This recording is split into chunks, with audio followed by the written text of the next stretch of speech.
Hi అండి, అందరికీ నమస్కారం. Welcome to Vijay media. ఏపీలో ఘోర రోడ్డు ప్రమాదం, 45 మంది ప్రయాణికులు మృతి. లేటెస్ట్ అప్డేట్ రావడం జరిగింది. సో దానికి సంబంధించిన పూర్తి వివరం చెప్పడం కోసం అయితే నేను ఈ వీడియో చేస్తున్నాను.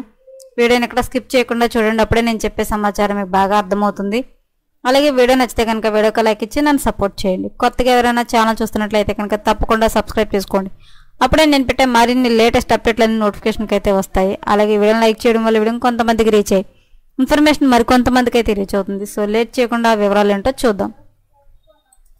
ఆంధ్రప్రదేశ్లోని కర్నూలులో ఘోర రోడ్డు ప్రమాదం చోటు చేసుకుంది. తొగ్గలి మండలం జొన్నగిరి వద్ద ప్రైవేట్ ట్రావెల్ బస్ బోల్తా పడింది. ఈ ఘటనలో 5 మందికి తీవ్ర గాయాలయ్యాయి. అయితే ప్రమాదం సమయంలో అప్పటికే దాదాపు 40 మంది ప్రయాణికులు బస్సులో మరణించినట్లు తెలుస్తుంది. కుంభమేళకు వెళ్లి వస్తుండగా ప్రమాదం జరిగిన అనంతరం స్థానికులు గమనించి గాయపడ్డ వారిని అనంతపురం జిల్లా గుత్తి ప్రభుత్వ హాస్పిటల్కి తరలించారు. అయితే మహాకుంభమేళకు వెళ్లి తిరిగి వస్తుండగా ఈ జరిగిన ప్రమాదం జరిగినట్లు తెలుస్తోంది. ఈ బస్సులో ప్రయాణిస్తున్న ప్రయాణికులు అందరూ బళ్ళారి జిల్లాకు చెందిన వారిగా సమాచారం.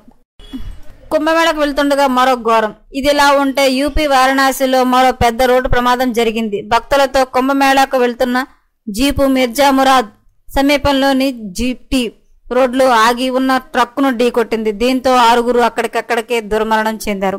మరో 5 తీవ్ర గాయాలయ్యాయి. ఏపీలో అయితే మరొక ఘోర రోడ్డు ప్రమాదం అయితే జరిగింది. సో 40 మంది అయితే మరణించడం జరిగింది. సో ఎప్పటికప్పుడు మరిన్ని లేటెస్ట్ అప్డేట్ల కోసం మన ఛానల్ తప్పకుండా సబ్స్క్రైబ్ చేసుకోండి. Thanks for watching.